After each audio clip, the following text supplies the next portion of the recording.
All right, we are live. Welcome to Comic Artist Pro Secrets. My name is Ethan Van Sciver, 25-year veteran of the comic book industry, illustrator of Jordan B. Peterson, future Canadian Prime Minister Jordan B. Peterson's 12 Rules for Life. I am the artist and creator of Cyberfrog Blood Honey, which is the smash hit independent comic, crowdfunded, probably the biggest crowdfunded comic of all time. I think it is. I think it's the biggest crowdfunded comic of all time. Some people have shown me some other things. They've said, "Oh, look at this! This guy did a 12-volume comic book about video games or something like that, and it made $1 million." Oh yeah, well I did 628,000 in one issue. You sons of bees! You sons of bees! B stands for either it could stand for bastard, it could stand for biatch. They're just sons of bees. Hi everyone. All right, guten Morgen. Pumpkin pie in the oven, says Yusuf. Yusuf, you inspired me. Yusuf. That's quite a name. I've never seen 5 O's in a row before. Yeah. Well, I mean, except at the end of, Comicsgate Indiegogo campaign. Comicsgate is just kicking rear end. We are doing awesome stuff. Totally awesome stuff. Brady says Gary's Indie went live. We're talking about Gary Shipman. Gary Shipman's Indiegogo went live. That's exciting. This is the thing. This is what Comicsgate is all about. People getting their comic book campaigns up and off the ground, and making the world a better place. What can I tell you? Yeah, I'm live. I'm live. I got up probably around midnight. I'm sleeping from 3 o'clock until 11. And I think I went to bed at 3:30, woke up at midnight. I'm getting 8 hours in a row now. I don't know what's going on, but I feel much, much, much better. I was doing a lot more videos more frequently when I was sleeping like in 3 hour stints, but I felt crazy. You have to sleep, guys. You have to get 8 hours of sleep. Gary was funded in less than a day, says Ray Thulu. Gary's ship is funded. Great, awesome. Let's see. Have you hit your drawing quota for today, Uncle Ethan? No, I've just begun. I just woke up. I watched one episode of The Sopranos, and I was working on, this double page spread that I've been working on, and decided I should do a live stream because, well, I mean, either do a live stream or actually make a video about this. But I think it's interesting enough to do a live stream about and just see how you guys are doing. Wow, everyone's excited about Gary Shipman. Fantastic. Yeah, yeah, yeah. Let me look at this. You guys, I mean, all of the bragging about Gary Shipman has got me very interested. Let's look him up. Gary Shipman Indiegogo. Is that going to make it come up if I just do it that way? Gary Shipman 2018. Wait. Gary Shipman sketchbook. Is that it? What is it? Michael Pernesti says, which Sopranos episode are you on? I am about to watch Pi Oh My. So I just finished the one before that, which was called The Weight, about being fat. And I could relate to that. Ragmuffin says, good evening, you cheeky bastards. Thank you for $2, Ragmuffin. I appreciate that. Gary is the nicest guy in Comicsgate, says None Your Business. Yeah, he's definitely a great guy. All right, so it's the sketchbook. Gary Shipman's sketchbook has just gone live. Let's look at it here. Okay. It looks cool. Let me see what I can do. I can screen share this. Yep. All right. Oops. Didn't mean to do that. Gary Shipman's sketchbook, 2018, a new collection of some of my best work. Can you guys see this? There it is. Yeah, you can see it. John Rogers says, Pi Oh My. I know. I didn't even put that together. A horse named Pi Oh My. Absolutely. Gary was the inaugural winner of Drawn and Quartered. Yes, Gary Shipman's sketchbook, says Dennis Paruk. Hey, so this is great. Congratulations to Gary Shipman. It looks like he launched his Indiegogo campaign today for a sketchbook 2018. And he was funded in one day. He's at $2,295. And let's see, he's got a month left. I think this is going to be pretty good, pretty substantial. $100 for an early bird special. He's got 50 of them, and he's already sold 5 of them in one day. That's phenomenal. Look at these. Look at this artwork here. That's very pretty. Nice Princess Leia. Yeah, I admit I'm intrigued. Look, you get an original drawing for $250, $500 to own a comic page, $2,000 original Packins Land cover. Packins Land issue 1, all stretch goals included. All right. This looks like a well thought out, well put together campaign. I wish Gary absolutely the best. He's been on the show a couple of times and he sits there and quietly draws. Gary is a quiet man. One might say he is a little bit of an introvert, but he's a hell of an artist and a really nice guy. Everybody really likes Gary Shipman. All right, so the other thing I wanted to talk about in terms of Comicsgate is Critias's Detective Dead Crimson Moon. Even though I just, the more I look at this, the more I'm like, okay, this might be a hindrance rather than a help for Critias. You know, a Robbie the Rectum right here. This it sends the wrong idea. Crimson Moon and then a butt right here. People might not know what they're getting, and yet very exciting. He came on today, and yeah, he's selling copies of his book now like you wouldn't believe. He came on my show today, and we did nothing but talk about Detective Dead. Critias is a swell guy. He is Comicsgate down to his bones. I have him on as frequently as I can, but I really wanted to get behind Detective Dead today. Behind, get it? That was unintentional. I don't know why I do that. And really promote and back this comic. It looks like he's made about $1,000 today, but he's got 3 days left to go. $15,540. I'm sure we can get him to 20,000, and maybe even beyond that. In that 3 days, if you guys are supportive and back his project, which looks pretty cool to me. I love this piece right here. This just reminds me of old school Ivan Rice.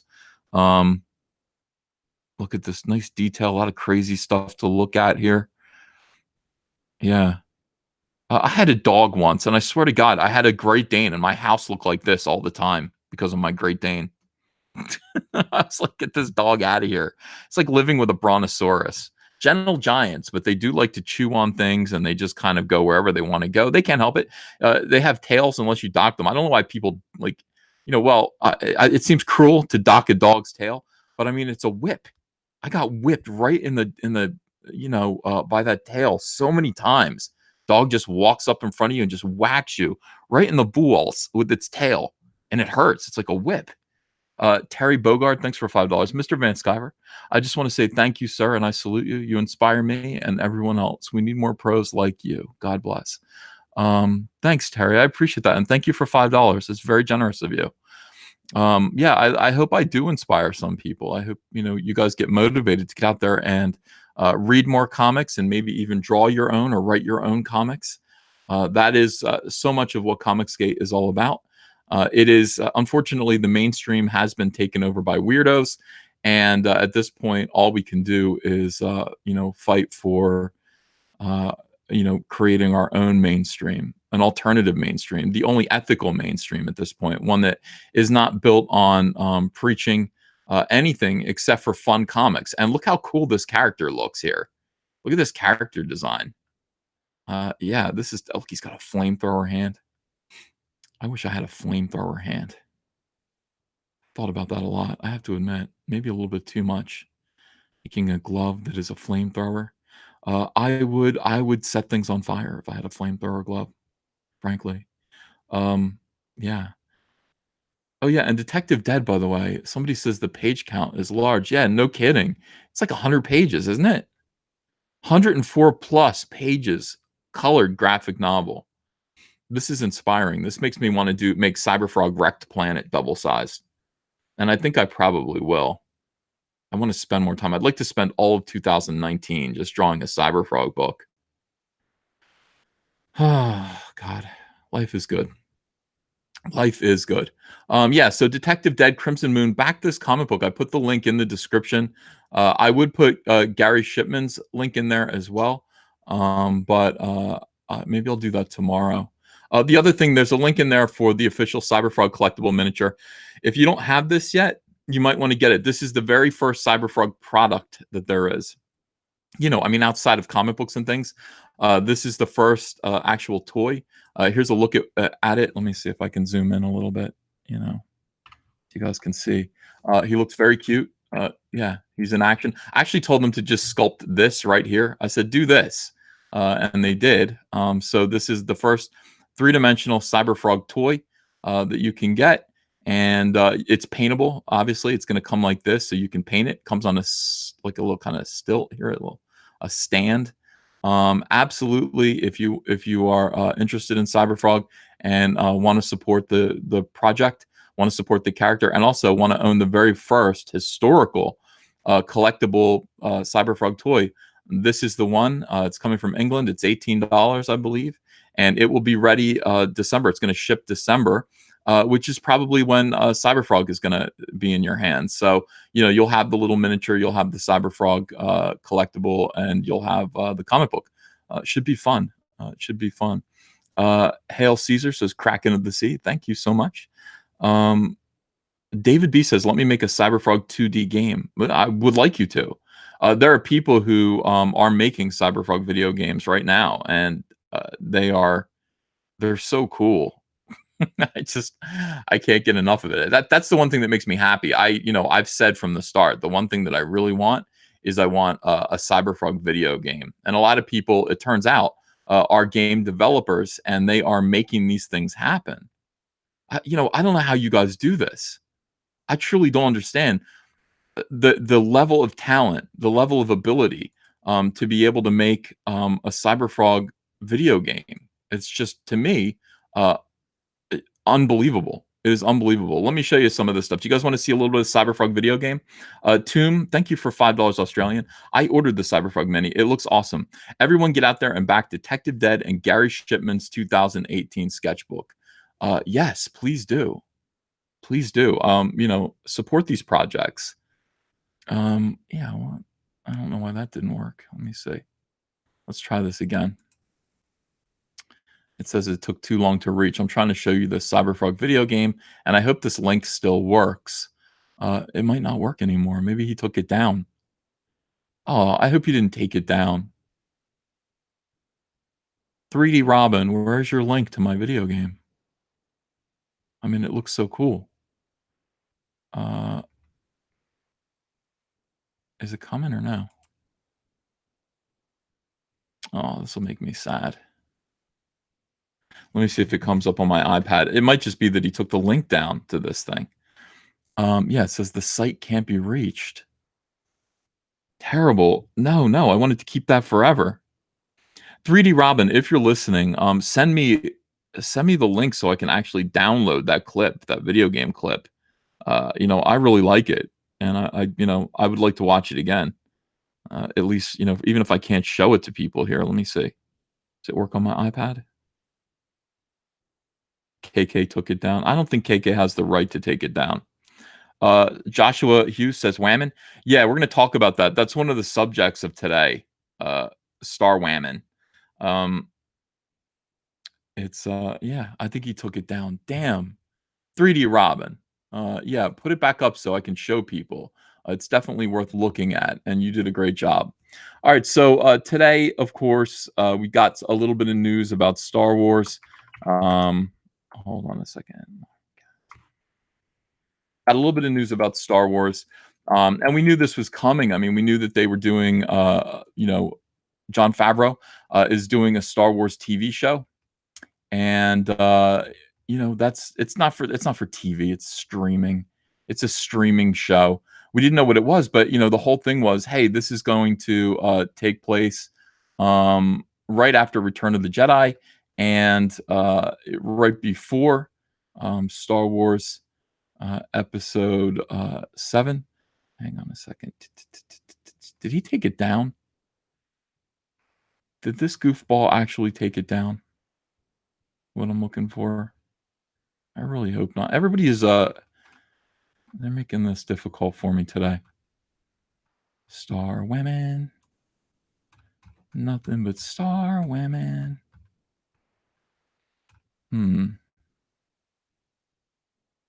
Give me a minute here.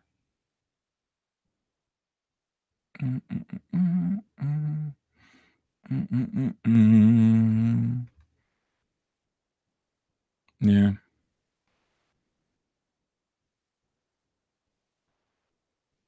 That's odd. All right. Well, in any case, there seems to be this thing going on right now where in Disney is I don't know what's going on. Disney Lucasfilm is starting to think that it's appropriate. Oh, this is a good way to do this. All right, this is perfect. All right, sorry about that. I got a little scrambled because I'm looking for a tweet and I can't find that tweet anymore. John Kasdan, weirdo John Kasdan, had a tweet out there, and I can't find it, but it's here. This is Disney Star Wars is dumb. I like this site. This is probably the only non-garbage tier Star Wars related news site out there right now. I mean, certainly the Star Wars site itself is no good. This is actually Hollywood Reporter, which is the worst of the worst. Star Wars TV show books Taika Waititi, Bryce Dallas Howard as directors for The Mandalorian, which is going to be called the WAMEN.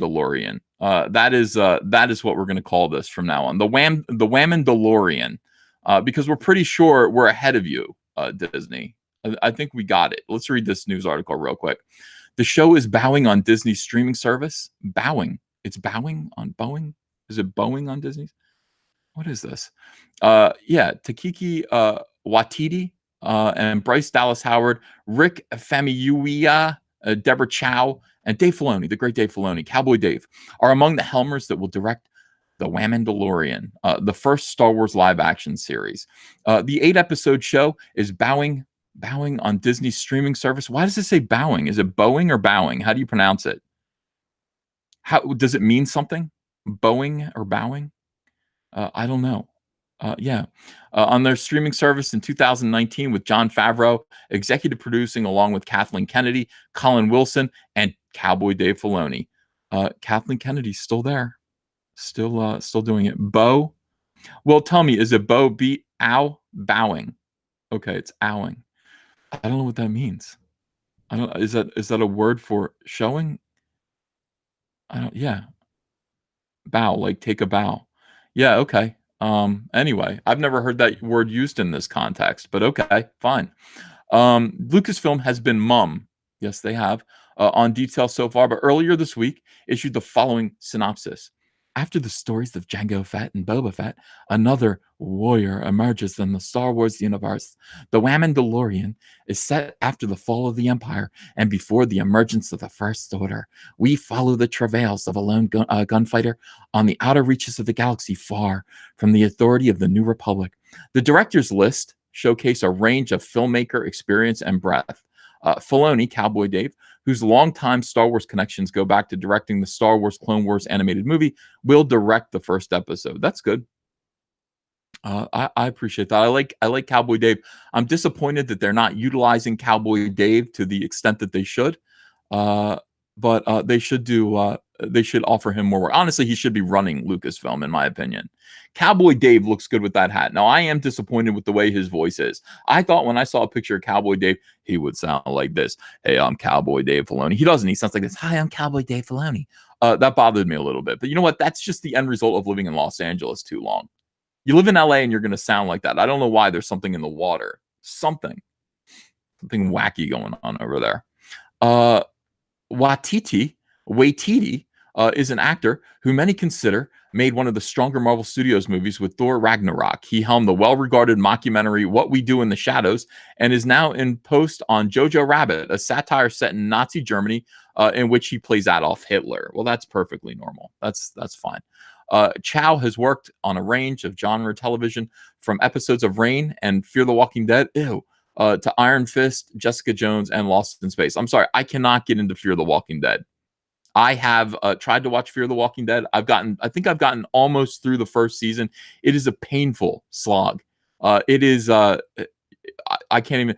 It is full of hateful, stupid characters that I don't care about, acting in stupid ways, and I can't do it. And I'm sure it gets better. It's got to get better, but I can't get through the first season. Fear the Walking Dead. Fear the Well, yeah, I guess so. I think it's good advice to fear the Walking Dead.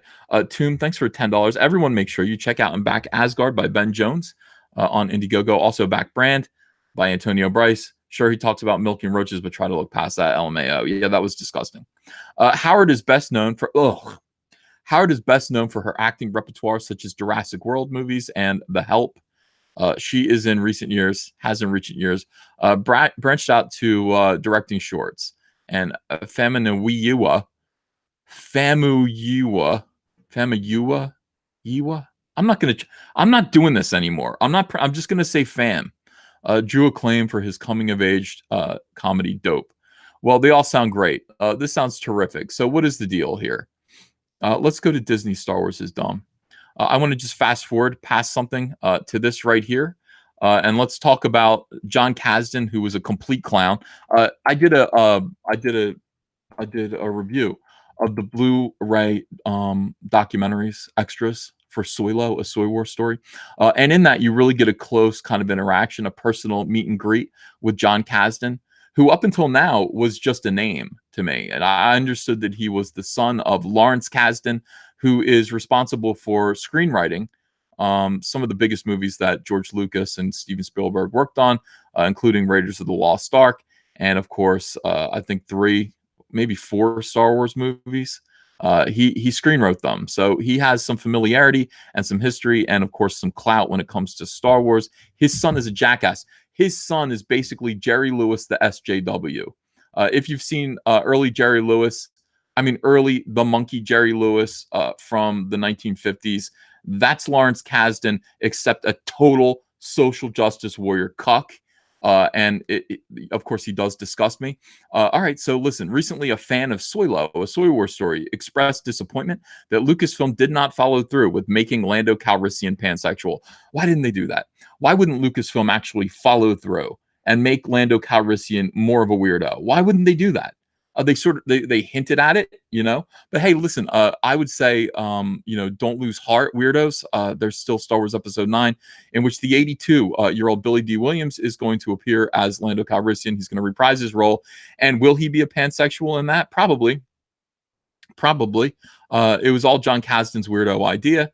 It didn't go quite the way he wanted. I do believe that John Kasdan announcing that Lando Calrissian was pansexual is the reason why Soylo, a Soy War story, lost hundreds of millions of dollars, and it did.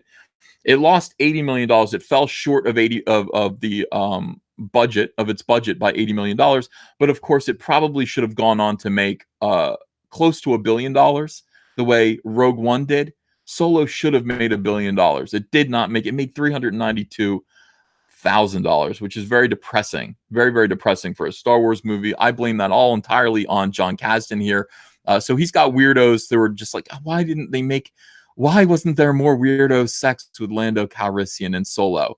He and Donald Glover had seemed to indicate that they would be more pansexual, to which Mr. Kasdan replied on Twitter, and this was the tweet that I couldn't find that I was looking for. Couldn't agree with you more. I hear your frustration. I think some progress is being made, and I think you will see the kind of representation you're hoping for, not in some vague, distant future, but very soon, and it will certainly come with screams of protest from the other side. Hey, that's great, John. Just what Lucasfilm needs right now. Lucasfilm needs to aggravate its fans. The fans are the other side, of course. His side contained people who really just want to fuck with Star Wars. They really just want to fuck with regular fans, normal people, the normies. They can't wait to make the normies, to make the normal fans scream with protest. That's what happened with Solo, a Star Wars story, John. People like you really need to be put in a trebuchet and fired to Mars. I can't say it. I can't express that with enough passion and sincerity. You need to be stuck on the trebuchet. You need to be flung way high into the sky, out into orbit, past orbit, out of orbit, and onto Mars, where you can't hurt anyone anymore. You cost people money, John. This is stupid. This makes people ill. People don't want to think of Lando Calrissian as pansexual. They don't want to think about him and his penis and putting it in robots. They don't want to think about that. They don't want to. I don't know why you insist on making them think that. That's odd. And so it's like some people are like, oh, I'm frustrated that it wasn't perverted enough. Oh, don't worry. It's going to be more perverted. And you're going to see that kind of representation. Representation. You need to see yourself on the screen. You're a weirdo. You need to see somebody who looks just like you, who acts like you, who makes you feel like you're perfectly normal in your weirdness. You need to see that on screen. Oh, you're going to see it very soon. Not in some vague distant future, but right now, weirdo. It's coming. It's coming. What did he mean? Well, I mean, what's coming up here? Oh, Mandalorian, Pandalorian, or Trandalorian. Here comes the Mandalorian, which is of course, the Mandalorian. Now, how many more times is Lucasfilm going to do this? How many more times do they think that this is going to work? We got a character that's covered from head to toe, all right, with a mask, traditionally a masculine character. Oh no, underneath that is a WAMEN. Underneath it is a WAMEN. They got WAMEN out there causing trouble all over the galaxy. Of course, you've got Enfys Nest. Enfys Nest, WAMEN. Unexpected WAMEN. This is the Star Wars tradition now. Unexpected WAMEN. Left and right. Whenever you see somebody with a helmet on like this and you can't see their face, it's a WAMEN. It is a WAMEN. Or something. There's something about this. All right, so probably, most likely, we're going to find out that this Mandalorian, this Boba Fett looking character here, is a woman under here. And we're all supposed to go, woo, representation. Strap them down. Strap them down. Yeah, initial reactions to the newly released image of Jon Favreau's Star Wars television series, The Mandalorian, has been mostly positive. Trenchard1375 says, no surprise there. No, there is no surprise there anymore. Captain Phasma. All right, we got it. We got it already. WAMEN. Gojirify says, Nick Recato was talking about furries. Glad you're on. I saw that, and I was like, oh, God. Stop talking to furries. And indeed, it has an authentic look. Man, pan, or tran. No, WAMAN. That's all. I'm pretty sure it's WAMAN. There's something about this. There's something social justice warrior about this that is going to make everyone sick. It's going to happen. And it's the way this goes. And indeed, it has an authentic look. However, today's Lucasfilm is woke, which means all may be not what it seems, right? You're going to have to endure some SJWism here. Lucasfilm is notorious for pushing the woke gender-neutral agenda. They are lately, aren't they? A good examination of sequel trilogy era stormtroopers will show that the decidedly male design elements from the original trilogy stormtroopers were severely suppressed in the new designs. In other words, the cod pieces are flat. Where's the bulge? And the cod piece is gone now. Gone. And by the way, the chest area and the cod piece in particular, asexual. Terry Bogart says, I'm an openly bisexual male, and I don't want to see everything turned female or gay. What's wrong with these fools? Who made you this way? Well, they're trying to represent you, Terry. Trencher1375 says, by the way, Lone Wolf Indiegogo looks great. Alec Munoz says, Mars is too close. Fling them out to the Milky Way. Yeah, good idea. Good idea. So this is, again, it's now called Star WAMEN. I don't know. Everything has to be. I think they're making up for episode 4, A New Hope, in which there were only 3 female characters. There are only 3 female characters in the original, well, aside from the Jabba the Hutt's dancers. There are only really 3 female characters in the original trilogy, and one of them got burned up in the first 20 minutes of the film. And Peru. There was also the sexually ambiguous armor of the solo character Enfys Nest, which was worn by a WAMEN, and purportedly supposed to be a big revelation until toy companies let the cat out of the bag on their packaging before the film was released. And of course, if you have been watching my channel from April on, you'll see that I kind of called them out on that. They put out an Enfys Nest action figure, and everything is to scale. I mean, I believe they just scan. These days, they scan people, and they just print them out like digitally. I mean, so the action figures are pretty close. I mean, they're great likenesses, and they're all to scale. And when you actually saw the Enfys Nest action figure, it was very short. It was very small. Originally, they wanted to make it clear that this is probably a man under there. No, it was a woman. I measured Enfys Nest next to Queerus's action figure. They're both the same size. Led some people to thinking that Enfys Nest was actually Queera. I countered that I thought Enfys Nest was probably Han Solo's mother, and that was going to be the big reveal. Alas, Lucasfilm can't even make these things relevant anymore. It's like, no, Enfys Nest is just nobody. It's just a 16-year-old girl from nowhere. It means nothing. Absolutely nothing to Han Solo. Okay, moving on. It also brings back to the fore a story about a fan being quote-unquote shut down by the Star Wars Facebook page in the following exchange. As Business Insider reported it, the Star Wars Facebook account posted an image of Captain Phasma's concept art after Lucasfilm proudly bragged that Phasma was a woman many times. People immediately began commenting excitedly on the artwork, except for one Facebook user who decided to leave a sexist comment instead. But he didn't mean to. He says, not to be sexist, but it's really hard to tell that's female armor from me, wrote Cody Paul in a comment that appears to have since been deleted, probably because he got brigaded. Star Wars quickly put the troll in their place. Cody, get in your place, Normie. Star Wars is going to put you in your place. Just because, hey, women don't need to look like women, Cody. What year is this? It's 2018. Women don't look like women. It's armor on a woman. It doesn't have to look feminine. The Star Wars Facebook page countered. No, it doesn't. It doesn't. So we have no idea if this character is a man or a woman or anything else until we see what's under that helmet. And even then, we may not know. However, Ichibaka, good for you. However, recently a fan of Soylo, a Soy Wars story. All right, so this is what we get. So John Kasdan is basically, we wonder, was he referring to the Mandalorian when he said that pretty soon we're going to be screaming in protest over some weirdo social justice warrior maneuver for Star Wars? Oh, God. Well, I mean, yeah, I think so. I think so. So let's look at this. Uh, is this a woman? Is it? Yeah. I would guess yes. I would guess yes, that is a woman. Ian Howe, thanks for $1.99. Hey, Uncle, I think you missed my super chat. Oh no. The Pee-wee, thank you for 19.99. This is a great rant, Uncle E. Glad I woke up for this. Thank you, the Pee-wee, and thank you for $20. Appreciate it. Let me go back and let me read some of these super chats. This is what we're talking about. This is what we're doing right now. This is what Lucasfilm is doing. First of all, everyone who is covered up from head to toe is going to be a surprise whammon. This is Star whammon.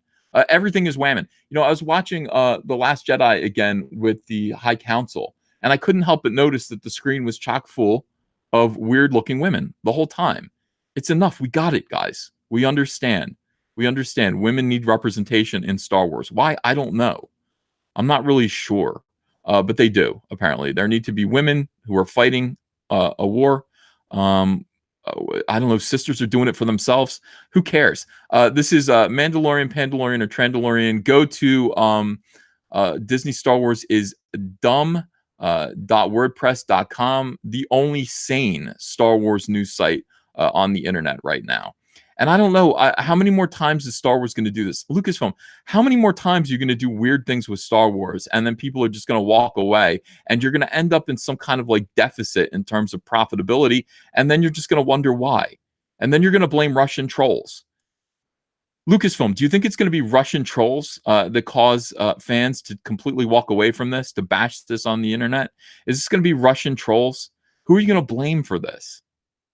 And it's not as though you don't realize what you're doing. John Kasdan knows what you're doing. Look at this right here. He's actually saying it will certainly come with screams of protest from the other side. Those are your customers, you bucktooth jackass. Those are your customers, you clown, you goofball. Why do you want screams of protest from your customers?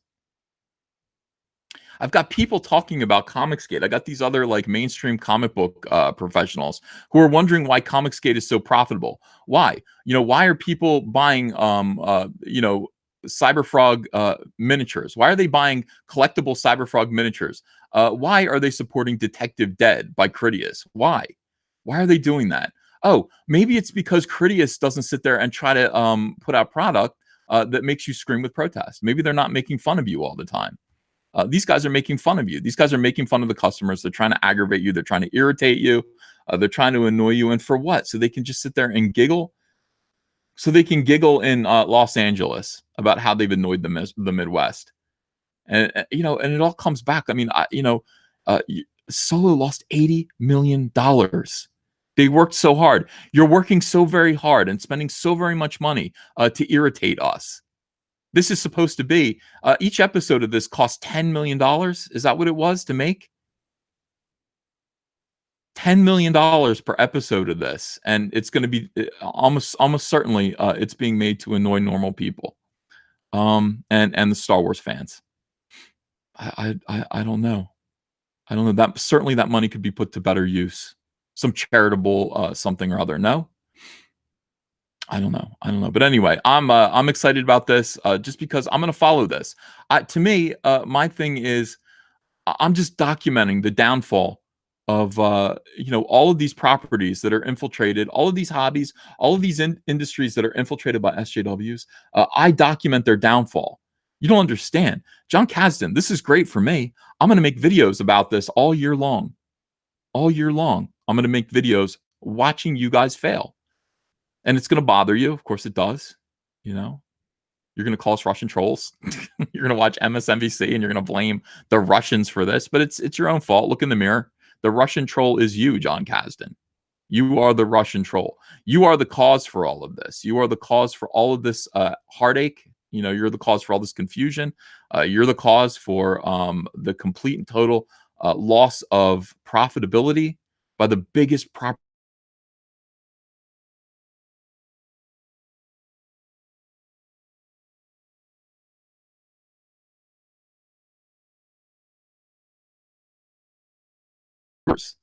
Comic Artist Pro Secrets is going to follow this. I can't wait. I'm so excited about this. I'm so excited about the Mandalorian and Star Women. I can't wait. It's going to be so much fun. I will read every article. I will document every single step of this disaster. And Jon Favreau, you should know better. Jon Favreau, I mean, you're somebody who actually does good stuff. I just watched you in The Sopranos. Jon Favreau was in an episode of The Sopranos, and it was dynamite. It was great. He was a lot of fun. He was a Hollywood scumbag. Hollywood scumbag. Anyway, yeah. What happened? Boomer Ethan. What happened? Are we still on? Let me blow this up here. Yeah, can you guys hear me? If you can hear me, say yes. Oh, the stream was interrupted? Yes, yes, yes, you can hear me? Uh, okay, all right, yeah, Russian bots. It must have been Russian bots. I don't know what happened. It wasn't my fault. It was probably the Russians. All right, let me read some of these super chats that I missed. I appreciate you guys coming here and listening to me complain about Star Women. For that, you must be rewarded with a moment of super chat reading. And let's pay attention to the crowd here. And let's see what you guys are all saying about this. Wow, yeah, look at this.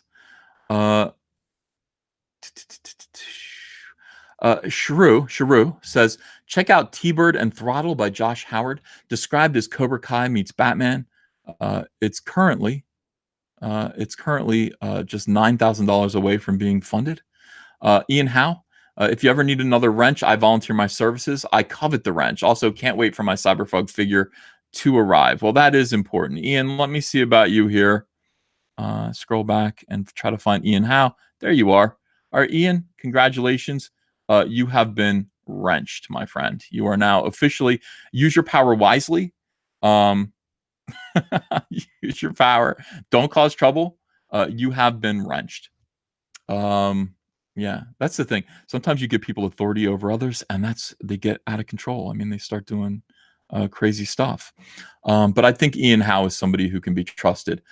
Tomb, thanks for $5. I ordered the Cyberfrog Mini. I'm going to read this one again. It looks awesome. Everyone get out there and back Detective Dead and Gary Shipman's 2018 sketchbook. Yes. The Pee-wee, thanks for $1.99. Hey, E, thank you. Trencher 1375 says no surprise there. And I got you, Ian Howe. Gojirify says Mandalorian. That's correct. There's a $5 retracted message. Thank you for the donation anyway. Voorhees67 says Uncle Ethan always repeats himself. He always repeats himself. Yeah, I do. Well, that's just me restating a point. When I was in school, my teachers all spoke like that. They'd all be like, they'd repeat the last sentence of what they said as if to make it stick. And I do the same thing. I think it's helpful. It's a helpful teaching aid. Franz Reichel, thank you for €5. Cue David Bowie singing, "There's a star, women waiting in the sky." Yeah. Terry Bogard, $5. It's the same thing with the She-Ra reboot. The showrunners are all calling 80s fans crybabies and perverts because we declined to watch their soy. I don't know why they want to do this. These people, and then they sit around and they're mystified about people who make money. They don't know where the money is coming from. It kills me. You guys, people keep telling you over and over again, if you just, the whole thing about Comicsgate, if you just stop insulting your fans, if you just stop insulting the fan base, the money will come. That's all you have to do. I mean, again, Look at this. I showed this earlier today. I'm going to show it again. It's just too funny, and it just goes to show like how clueless SJWs are. Here is Colleen Duran here. I'm really, really curious about the funding coming in that's backing these projects. Yeah, the dollar amounts seem way high for the number of backers. I'm pretty ignorant about the whole process, though, so maybe it's legit. It just looks weird to me. Yeah, but who are the backers? That's my point. How much of the backing is simply political money? Not illegal, of course, but seriously, who's paying for this stuff? Um, Customers are, Colleen. Just normal people. Normal people are backing these books. Normal people who appreciate not being insulted, people who appreciate not being the subject of SJW agenda, just normal people who have run away from what you guys are doing and have run into our arms. My arms are extended like this, like my arms are out, they're open wide. Come here, come be with us, come be with Comicsgate, come get a hug. We are not going to do anything weird. We're not here to make you scream with protest. All we want to do is sell you comics and little Cyberfrog figurines and T-shirts. Yeah, I don't want to. I don't want you to order a Cyberfrog figurine and then it comes, and by the way, it's something that insults you. Like here comes your. This is what they do. You would order the Cyberfrog figurine, and it would show up, and he'd be flipping you off, and you'd be like, "Well, why is he flipping me off?" Because screw you. That's why. Because you're a troll, because you're a man baby, because you are a piss baby. That's why Cyberfrog, the figurine that you paid for, is flipping you off. Because secretly, I hate you. I mean, that's their entire attitude. That's not the way to do business. Kitella Laura says, "Hey, Uncle E, hi, welcome. You're a new face. Good to see you here." Abyssus says, "I'd pay extra for the flip off." Well, maybe we do a variant version where Cyberfrog is flipping people off. William Jenkins, thank you for $20. Uncle E, I think I've reached my point with Star Wars. After hearing Kennedy for 3 more years, I'm done. When will you be done with the Mars Trebuchet? Please launch these clowns now. It's underway. I mean, we do have NASA scientists at this point working on it. Mundane Juden says, "Wow, piss baby, that's offensive." Well, that's what they call you. That's what they call everyone. Everyone's a piss baby now. Edgar Cruz, thanks for $2. If Detective Dead hits 30K, burn that satanic hat. All right, I'll do that. That's a deal. I have a Ouija board hat that I don't know, people don't like. They think it's summoning the devil. Okay, if Detective Dead hits $30,000, I will burn it live. I will burn it live. Sinvi, thanks for $2. Humble frog merchant. All I'm trying to do is sell frogs. I'm not trying to teach you anything. I'm not trying to instruct you of anything. I'm not trying to change the way that you think. I'm simply trying to entertain you for money. The Pee-wee, thanks for $4.99. I bought Cyberpunk to protest, but I'm going to stay for the content. Thanks, Pee-wee. I appreciate it. Ian Howe, $1.99. I'm drunk with power, he says. Yeah, well, Ian Howe is now a wrench. He has the wrench. And of course he's drunk with power. But Ian, I want you to use that power responsibly. I want you to watch people who are trolls, and I want you to take care of them. But other than that, I want you to be a noble. What are you? You're basically an internet cop now. You are a live stream cop. So, protect and serve. Ray Thulu says, "No, don't burn the Ouija hat. It's too funny to taunt Mike with." Mike doesn't like it. Mike really doesn't like it. I don't believe in any of that stuff. So to me, it's just funny. But no, he does. He doesn't like it. Jonathan Anguiano, thank you for $2. Russian trolls, can we get them in 9? Yeah, I think they're almost certainly going to be in episode 9. I think they, in every aspect, in every respect, Russian trolls are going to be all over Star Wars from here on out because I don't know, seems like they've been noticed. Junior Ruiz, don't forget to back Gusto early to rise on Indiegogo. Absolutely. Back Gusto early to rise. I'm gonna have you on. Okay, I'll have you on, and we will. Let me look at it. Let me look. Gusto Indiegogo. I want people to succeed. No, I do. I want them to succeed. Yeah, like Gusto Early to Rise by Junior L. Ruiz is only at $85 and it needs to get to $2,500. He definitely needs some help. He needs a push. Look at this book here. Yeah. Oh, he's got a dude ripping his arm off. There's an alien ripping an astronaut's arm off. That might be good. This might be a good book after all. Michael Pernesti, 6.99. Uncle E, mac and cheese will help us get over the Star Wars disappointment. Well, I mean, maybe, but I'm gonna have to make it because Andrea just will not. I've talked to her about it, and she said, "No, I don't want to. I'm worried." And I've asked her 8 times, and she won't. So I can't ask her again. But maybe I will make the mac and cheese. The Pee Wee, thanks for $1.99. Never give me the power ever. Um, well, I mean, why? Would you immediately abuse it? What would you use it for? What would you use that for? All right, let me screen share this and you guys can check it out. We'll have a look at Gusto Early to Rise, and you may decide that you want to throw some support behind Ruiz, our friend Ruiz here. Oh, his name is Junior Ruiz. Junior L. Ruiz's Gusto. Comics like they used to be. Gusto Early to Rise. He's in Palm Springs. This is an actual photograph of what he looks like. Look, he's got a long way to go. He's only raised $85 of his $2,500 flexible goal.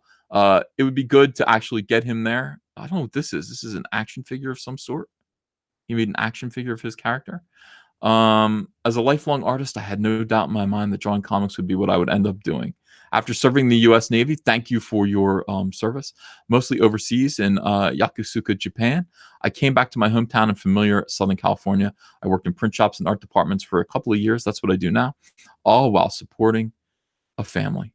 The time has never seemed right until now, with crowdfunding sites, print on demand, and social media to spread the word. So now is the time to do your comic. This is a very interesting art style. I dig it. See, this is the money shot right here, and this is the thing: ripping an astronaut's arm off. Yeah. So look up Gusto Early to Rise on Indiegogo, and if you want to throw some support behind that, I'm sure Junior, who has served his country, will appreciate that. And let's see if we can get him to his goal. Junior Ruiz says, "Thank you, EVS. You're the man." Well, no, I'm just a man, Junior Ruiz, just like you, and yet not quite anywhere near as much of a man as you. I did not serve my country. I did not join the military, even though I tried. I tried like an idiot in 2002. I tried to join the army like my dad. And I was so mad after 9/11. I was like, I don't care. I had a new baby at home, I don't care. I'm going to go kill these people. They rejected me. They sent me home with a t-shirt that said "Go Army." I was like, all right, well, they're like, you can basically be a fan. You can be a fan of the army. You can't be in the army. That did suck. Yeah. But I tried. Ben Panchetti says, I'm retired Army. Mortal V says, Ethan almost left Hunter behind. Yeah, I know. I'm telling you, it was a bad idea. Brendan G says, Ethan, you are my beach friend. My beach friend, really? No, I have asthma. That's why they said I couldn't do it. I'm like, I take an inhaler. I got my Wheezer here. I call it a Wheezer. I have my Wheezer, and I can use that. I'll be just fine. What the? Yeah, but that wasn't good enough for them. They didn't like that. Apparently, you cannot be asthmatic and be in the military, which is I feel like everyone's asthmatic. Everyone has asthma, but maybe not. A lot of the people I've met have had asthma. Sarge told them to kick Ethan, says Timothy Best. Yeah, kind of. But I mean, the T-shirt was the insulting part. It's like they sent me home with a T-shirt. I wore it too. I was proud of it. But it is embarrassing, and anyone who serves is incredible. I mean, people who actually serve their country are brave, and I am in awe of you guys. Even Captain Cummings, I'm in awe of Captain Cummings, even though he hates my guts for some reason. We'll fix that one day. One day we'll come together again. Magna Quam, thank you for $4.99. If Solo failed for Star Wars fatigue, shouldn't the home sales be breaking records? Everyone who missed it in the theater should be buying it on Blu-ray. That's what you would think. But no, it was a terrible movie. It was absolutely a terrible, terrible movie, and of course, it failed. Um, yeah, this whole thing that they're saying things like, "Oh, if they only released it in December." Are you kidding me? If they released it in Christmas, it would have done worse. It would have done worse. Milkman 1673 says you can only be asthmatic after your service. Test show asthma is caused by soy, Uncle E, says Nigel Rhodes. That's weird. I don't intake any soy that I know of. That's weird. Yeah. Yeah, Captain Comics needs to come back, Giorgio Sousa. Where is he? He took his I don't know. I think he's deployed again, but he took his YouTube down, which is unfortunate. I still liked his videos, you know. Uh Mega Jetty is trying to get my attention here. Let me read four shotgun tweets in a row here, or posts in a row. EVS nearly finished my Blue Shogun story. In regards to copywriting it, I saw that it takes $35 to get it done. Is this true? Is there a quick, easy way to get it done with little to no costs? Mega Jetty, your story is already copyrighted. As soon as you do it, it belongs to you. It's copyrighted. You did it. You own it. You can always prove that it's yours. Now, you can, I guess you can apply to have it like officially copyrighted or trademarked or something like that. But no, as soon as you do it, as soon as it's actually in print, it's yours. The Peewee, thanks for $4.99. If you have a chance, check out the email I sent. Might be a little inside info. You sent me an email, the Peewee? Well, there's always time. There's always time to check out an email with some inside info. By the way, Gary Shipman's sketchbook is now at $2,645. You guys have just thrown it another $400, so thank you so much for doing that. Gary Shipman is wow, he is ascendant. 131% of his what was it? Flexible goal. I don't know what I guess his flexible goal was $2,000. No, he wanted $2,018, and he's way above that now. Way above that.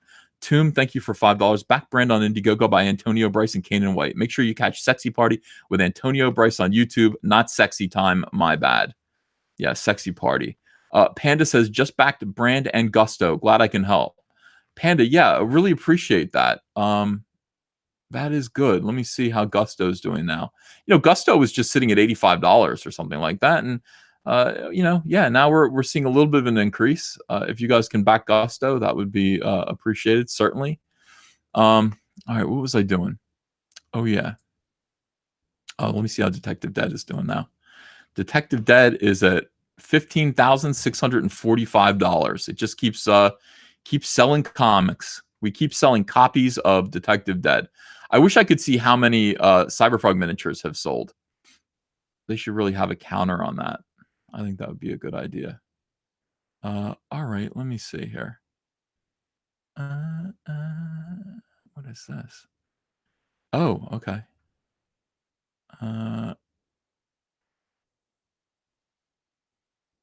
Hey, the Peewee. Listen, my email box is full. I don't know what your email is.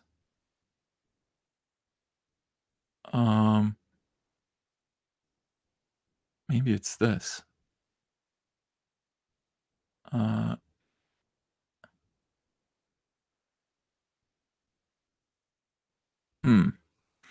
Yeah, I'm not sure. I don't think that's it. I don't think that's you. Did you sent it to my email? Or you sent it to my Twitter? Oh well, I can't. I guess I'll find it later. But I do appreciate that. Sending me any inside info is good. I still have sources. My sources are all telling me now that Kathleen Kennedy is there, from what I understand, because they don't want to. Oh, I'm rubbing my eyes as I say this. They don't want to rock the boat too much as they launch the live streaming service.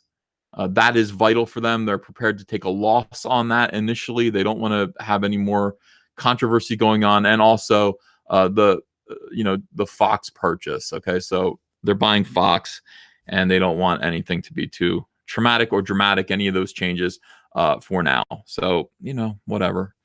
That is the way it is. Cars in Depth says the Cyberfrog character needs assembly and paint. Is anyone providing that service? Well, I think by assembly they just mean you stick him on the stand, and I'm pretty sure anyone can do that. As for painting, I'm sure there are artists who will paint that for you, um, but you don't have to paint it. Junior Ruiz says $5 digital tier Gusto Indiegogo can't beat that. Yeah, that is true. That is true. So go back, Gusto on Indiegogo for Junior Ruiz. Robin Chang apparently is going to help. Copyright is created at the moment of creation of the work. I'm an IP attorney. That is right. So the minute that Cyberfrog is copyrighted to me because obviously it is. You don't have to. The fact that you've done it is the reason why it is. It belongs to you. Yeah. Let's see. Brand is going to break 50K soon. Oh, I hope so. I hope so. Leah Dar says, "Did you get any pages done today? If you don't mind me asking." Well, today just started for me. I am working on a 2-page spread right now, with all of the bees attacking everyone, and it is. I started it yesterday, and I'm going to finish it today. But I just woke up at midnight and got to work. Thought I would check in with you guys first. But of course, this will be a short stream. Lately, I'm doing fewer videos. I know that I missed a whole day of doing videos, and apparently it bothered people. I've just been working really hard. The Pee-wee says that's the one. Oh, that was you? Okay, I'll watch that video. Yeah. Ethan is a vampire. I've already said that. It's important that you become a vampire to be Comicsgate. You have to shed your mortal flesh. You have to shed your mortal shell. Sashi says, "I'm back." Margaret Miracle says, "We noticed." Yeah, I didn't even notice. I didn't realize that 24 hours had gone by without me doing a video, and that's a bad thing. Ian Howe says, "Sorry, I missed some spam. Still getting the hang of this." That's okay. That's okay. There are a lot of wrenches in here. Jesse Miller is in here. He's doing a good job wrenching. I'm going to make Sashi a wrench too. Sashi is part of the whole thing here. Let me see. How can we do that? Add moderator. Yeah. All right. Sashi is a mod. Sleep is for the weak. Paul Godden says, "I enjoy videos when you put them out, as long as you don't go too many days between posts." No, I got to do them daily. I really, live streaming is pretty easy. Making a video is a little bit tougher. It takes more time. The video I made that I put up today with all the earlier today with all the edits and everything, that took 2 days to make. Well, I mean, not 2 entire days. I started it, and I started putting it together, and I put it down for a little while, and then I finished it and put it out. But it did take 2 days to do like a really nicely edited video. And I see these guys. World Class Bullshitters does great videos with fantastic edits. He says that those take all day long. I don't want to do that. I shouldn't be spending all day long on a video. My videos should be easy to make. They should kind of be like newspaper articles or talk radio. They should be just easy. But yeah, when I get these kind of creative urges, I get good ideas for how to put together a video just for shock or humor value. I will spend the time to actually make those videos more interesting. But I can't be spending all day long on a single video. Just, Mortal V says, "Ethan, will you make an Obi-Wan opening in the future?" It's possible, but the key to making, I don't know, it's like the key to making one of those openers is that the character has to have been kind of disgraced in some way. I don't think Obi-Wan has been disgraced yet. Of course, he will be when they make the Obi-Wan Solo movie. But for right now, he's pretty in the clear. He still has his dignity.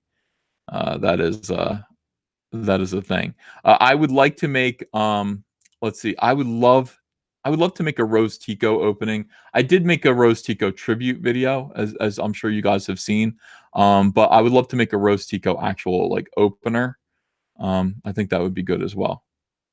Margaret Miracle says, "Oh, he will be. Don't worry." Yeah, I know he will be. They're going to destroy that character as soon as possible.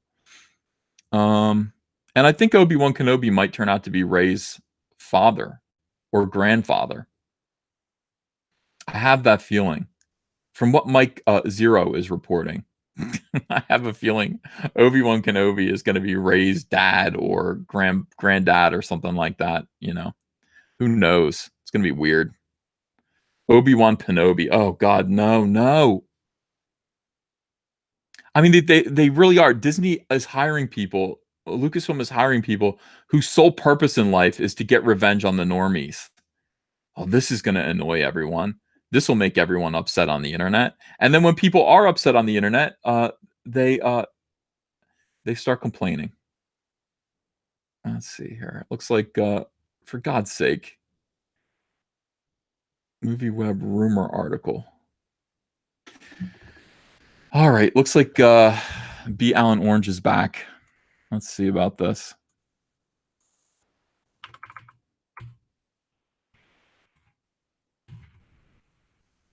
I don't know why they do this every single day. Uh, Star Wars Episode 9. Um,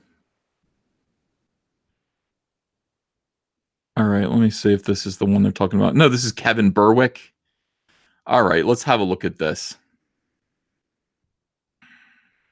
Let's get this set up. We'll do a quick video.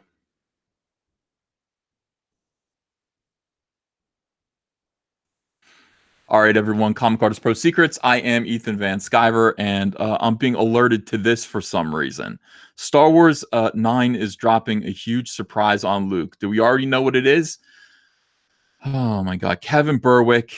It's look, either one of these two guys, Kevin Berwick or B. Allen Orange. They are a menace to the fandom menace, I think, or they might just be kind of trolly allies. I'm not really sure. Look at this. Star Wars. Dun-dun-dun-dun. Look at Luke's face here. Zombie Luke Skywalker. Yeah, that's really it's really inspiring. It's been heavily rumored that Star Wars 9 is going to contain a major Luke Skywalker surprise, and many are wondering what it will be. Several Star Wars fans were not happy with the way Rian Johnson handled Mark Hamill's Skywalker in The Last Jedi, which has been reported about heavily in the past. With that said, it's believed Disney and Lucasfilm are working with J.J. Abrams to create a fitting end to the Skywalker trilogy that will be satisfying for all fans. Well, I think if that involved drawing and quartering Rian Johnson, that might help. Mark Hamill is returning to to reprise his role as Luke Skywalker in Star Wars 9, but it's not clear how he will be involved in the project specifically. Some fans speculate that he's coming back to life. That would be good. Others argue that he never died. That would be good. And then there's the good old Force Ghost routine, which is almost inevitably the case. It seems to be the most obvious at this time. It seems that one big Skywalker surprise is going to happen at the conclusion of the movie, and that it will have something to do with the Skywalker bloodline. However, the Skywalker bloodline surprise isn't reportedly going to be the biggest shock in the movie. Mark Hamill is going to be filming next month at Pinewood Studios, and there have reportedly been 3 different sets constructed for the Skywalker character. One of these sets is for Daisy Ridley Ray, and Luke. A second for Adam Driver's Kylo Ren and Luke, and then a third for all 3 characters together. It's unclear what this means for the Skywalker character, but it appears that he's going to be in Star Wars 9 a lot more than previously thought. If Mark Hamill is back for Star Wars 9 as Luke Skywalker's Force Ghost, it would be the first time that we have seen a Jedi Ghost appear to a light side and dark side of the Force user on the big screen. While this isn't a whole lot of information to go off on, it does indicate that J.J. Abrams may care a little bit more about righting the so-called wrongs of Roundhead Rian Johnson. Right those wrongs in The Last Jedi. Of course he hates. I'm so glad to hear this. J.J. Abrams acknowledging the wrongs, the wrongdoing of Rian Johnson. There's a lot to correct, JJ. Could this Skywalker bloodline surprise have something to do with Rey's parents? Or will it have nothing to do with his bloodline? Or can we just keep writing this article without saying anything over and over again? Can we just speculate? Maybe the big surprise is that R2D2, like the last VCR in the galaxy, finally conks out, and Luke is suddenly saddled with a new droid named E10 Pi, who just complains about all the action going on around him at all times while trying to collect all the space pie in the galaxy.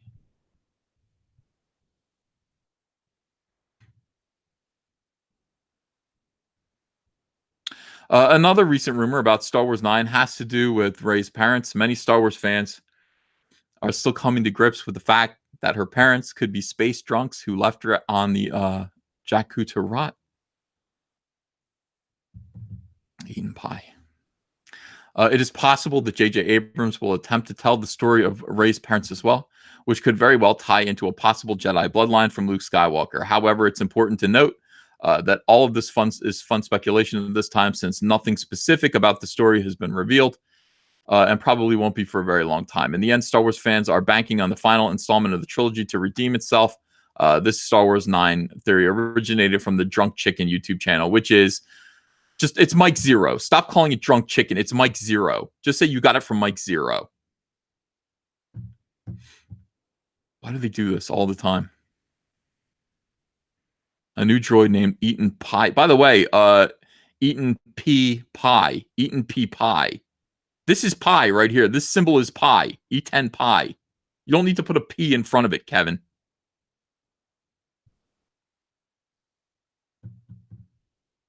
You don't need to do that. This is redundant. This P is redundant.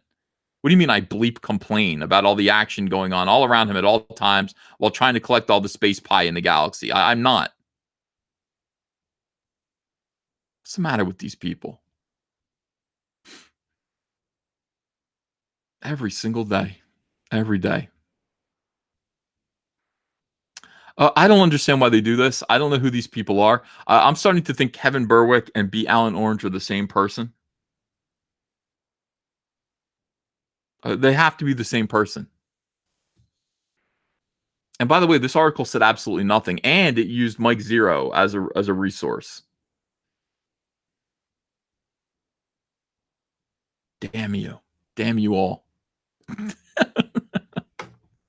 That's surreal. So weird. Yeah. Matisava. Thanks for £4.99. New Rainbow Bright comic from Dynamite is out. They are mocking you, Ethan. Where is Rainbow Brute? Yeah, where is Rainbow Brute? Gotta get back at Dynamite for this. Gotta do it. Jonathan Anguiano says, nice Cyberfrog art. Not convinced on the story, though. Well, you're not, huh? All right. Well, we'll see about that. Jonathan, all I can do is try to convince you with the best story possible. I think you will like the Cyberfrog story when you actually read it. Hollywood Hulk Hogan, thank you for $2. 18 naked cowboys in the showers at Ram Ranch. I don't know what that means, but all right. Edgar Cruz, back Critias and help purge the Ouija hat. Now, if Critias and his book, his incredible comic book, Detective Dead Crimson Moon, reaches $30,000, I will burn the Ouija hat live. I will burn it live. We can all watch it happen. Gojirify, thanks for $2. E10 Pie. E10 Pie. Kenneth Roke, thanks for $2. They do it because you're getting on their nerves. Yeah, it could be. Maybe I'm getting on their nerves. Maybe I'm getting on their nerves. Some people are saying, no, don't burn it. Don't burn it. Jesse Miller says, all these soy boys are clones from deep underground military bases at Dulce, New Mexico. I believe that. At this point, I'll believe anything. There has to be some kind of an a-hole machine that just like spits these guys out. They all look the same. They all talk the same. And Devilish Boredom says, we'll do it live. We will. We'll do it live. We'll burn that hat live. Everybody will be entertained. Yeah. The hat must die in the name of Satan, says Stickman. Well, I don't know if it must die in the name of Satan. I think it must die in the name of Mike S. Miller. Mike S. Miller is out at New York City Comic Con right now. And I think there's actually a Comicsgate booth. There is a Comicsgate booth at New York City Comic Con. I feel like showing up there. Yeah. Can we just get Jar Jar as the final villain? The fans truly want this. Yeah, that would be funny at least. It would come full circle. Matisava says EVS is B. Alan Orange. No, I'm not. I promise you. B. Alan Orange is a separate and independent person from me, and so is Kevin Berwick. Although I can't promise you that Kevin Berwick and B. Alan Orange aren't the same person. They seem to be. They seem to be the same person at this point. People are claiming that the hat is evil. People are claiming that Jesus is king. All of these things. Who's providing security at the Comicsgate booth? I don't know. I don't know.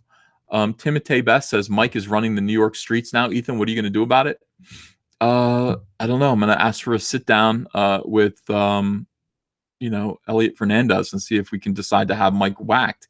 I represent New Jersey. I'm New Jersey boss. Uh, Razdoc says Jamal Igle was schooling some guy in costume on Comicsgate. Wow, I wish I were there.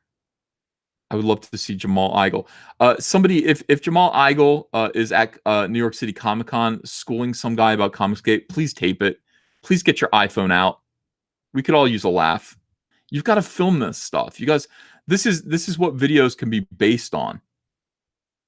Jamal Igle schooling people. Absolutely.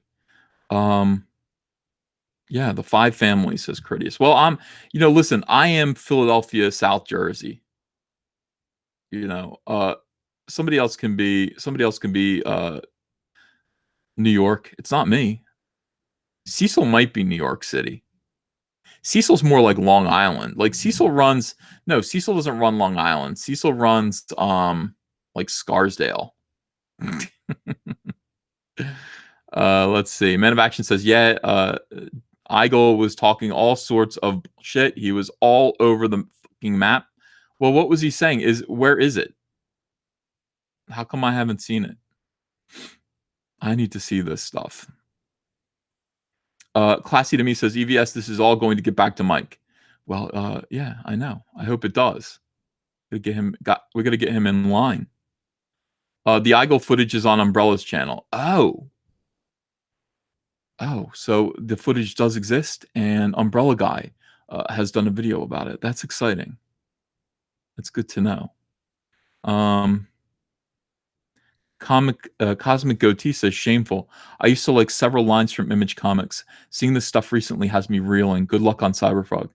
Thank you. Cyberfrog is entirely in your hands. I can't succeed on Cyberfrog without the support of Comicsgate, the community, citizens of Comicsgate. I can't do it without you guys. Cyberfrog is going to fail. I have to come to you and appeal to you every single time I want to do anything. And that's the way Comicsgate is. I have to say, is this okay? I mean, you've got Jonathan Anguiano. He's saying he likes the art for Cyberfrog, but he's not convinced of the story. Well, that's a concern. Jonathan is a customer.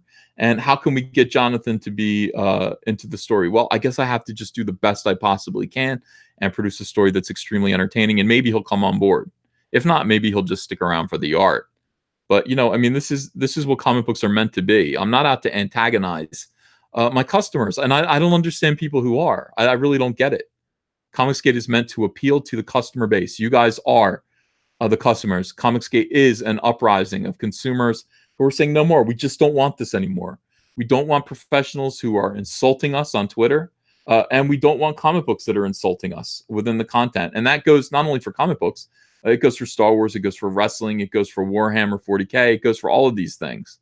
We don't want it. We don't want Dungeons and Dragons to be overrun by far left wingers who are using it to, perpetuate their propaganda. We don't need that. We don't want to pay for it. I mean, all I can do is do my comic books. I can do Rainbow Brute. I can do Cyberfrog, and just hope that you guys come on board. And also Fearsome. We'll do Fearsome too. See if you like Fearsome. If you don't like Cyberfrog, maybe you'll like Fearsome. And that's another way to look at Comicsgate, essentially. Elizel Stove says, dog, go to bed. No, I just woke up. I slept from 3 o'clock to 11, I think. 11:30 or so. So this is morning for me. Yeah.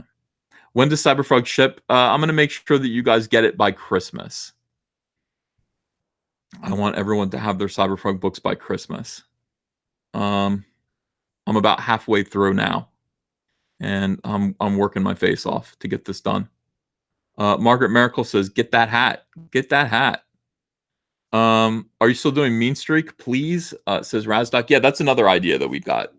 I would love to do Mean Streak. Well, we'll see how All Caps goes.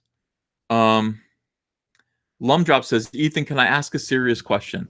Where is the balance between an artist's artistic expression and catering to their audience? Yeah, that's a good question. I think that I think it really depends on what your aim is and what the product is that you're selling. If you are selling superhero comic books, and you're trying to reach the largest audience possible, then you're trying to create a product. You're trying to create a fun entertainment product that appeals to a wide audience. You can do art. You can, artistic expression is important, and you can actually be artistic within that entertainment. Of course, you can. Look at Star Wars: A New Hope. Look at these movies that just appeal to everyone. Toy Story. These films are. What are you going to say? They're not artistic, and yet they don't insult anyone. They aim to please a wide audience, and yet they're still artful. Now, you can still be artistic. You can still have a message to your work. You can have a political message if you want, but just be prepared for the consequences of that. And the consequences of that will be a diminished audience and a diminished return on your work. And by the way, it doesn't belong in mainstream comics. Mainstream comics should have the widest appeal possible. That's what Comicsgate basically is we want these comics to have wide appeal to a diverse group of followers. We're not trying to insult people. We're not trying to change the world. We're just trying to provide a diversion. Is there art in that? Of course there is. And I don't think being artistic, and I don't think any of that is. I don't know. I don't think one excludes the other, honestly. Ian House says, "Are you ever going to do a Cyberfrog omnibus of back issues?" He says for $4.99. Yes, but a little bit later on. Right now, first of all, I'm not sure how to do it. I'd have to get some help. Maybe All Caps could do it. But also, this has been good for retailers. Somebody wrote to me today and said, "I just sold my entire backstock of Cyberfrog for $1,500. So retailer sent me a message, and I was just like, and he's just like, "I'm so glad I hung on to those books. I'm so glad I bought those books all those years back." That's great. I mean, that's kind of what we want to do. I think creating an omnibus of back issues, reprinting all that stuff, would probably just kind of make those books worthless. I like the idea of retailers finally making a little money on those back issues being worth something. So I would just leave that alone for a little while. I do want retailers who bought and supported Cyberfrog in the 90s to be able to sell those for big bucks now. I think that's a good thing. There's been talk. Tommy Sarkinian says, there's been talk about doing comics in Marvel way. I presume meaning loose script and letting artists room. What is the DC way in comparison? How will you script Kanan? The Marvel way is kind of fun. It's a loose plot, and then the artist kind of tells the story. DC is a full script, and you draw from the full script. You can make changes along the way. It runs through another pass once it's being lettered. How would I work for Kanan? Full script. Full script. When you're creating something new, you need to do a full script. Just so that it gets done correctly right out of the gate. At this point, you can do a Spider-Man book. You can do that the Marvel way. People know Spider-Man. They know what Spider-Man does. They know how to make him behave. But I mean, for something that's brand new, like Fearsome, you would need to do a full script and just exercise as much control over it as possible. Yeah. All right, guys. Well, I think I'm going to get to work now. It's almost 3 a.m, and it's time to draw some frog. Wow, 924 people in here this late. Thank you so much, guys. I do appreciate it. Lumdrop says, "Thanks for the answer. Didn't have any ulterior motive, just something I wondered about." Yeah, I mean, it's I always compare it to fast food, I guess. I think the people who are buying certain kinds of comic books are just expecting a good time, and they find messaging and propaganda to be toxic to that good time. And I think it's there's something noble about creating comics that suppress your own propaganda, your own political beliefs, I should say. Keep that kind of propaganda out of the comics and just try to serve your readers with a good time. Is that art? I don't know. Maybe it's not art. Maybe this isn't the art business. Maybe this is the entertainment business. And certainly there is room to be, to produce art in comics. I think my brother Noah, I think all of his comics are art, and they aspire to be, and they are. I've never, that's not what I'm trying to do. I'm trying to create cool, superhero fantasies. I'm trying to create power fantasies, and I'm trying to have, give people a good time. And that is, that's that. I think that comes with a bigger paycheck. But it really does depend on what your goals are in comics, what exactly you're trying to do, what you're trying to achieve.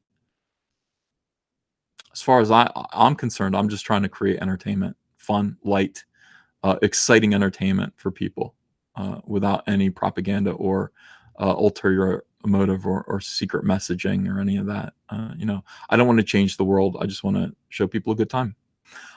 So with that, I'm going to let you go. Dennis Perks says I ordered 2 Cyberpunk minifigures, one for work and one for home. Looks awesome. Thank you, Dennis. I really appreciate that. That is awesome. And all of you guys are terrific. Thank you so much. Please do support Detective Dead, Crimson Moon. Let's see if we can get that book to 20,000. I think it deserves it. I think Critias deserves that kind of support. And I will, of course, be supporting and backing Detective Dead as much as I can on this channel. So thank you. And please do buy a Cyberfrog collectible miniature if you can afford it. I'd appreciate that as well. You guys have a terrific, terrific night. And I think I'll be back in the morning. I'll probably do a morning show, like probably 11 a.m. Eastern Standard Time. So I'll see you guys then. Bye-bye.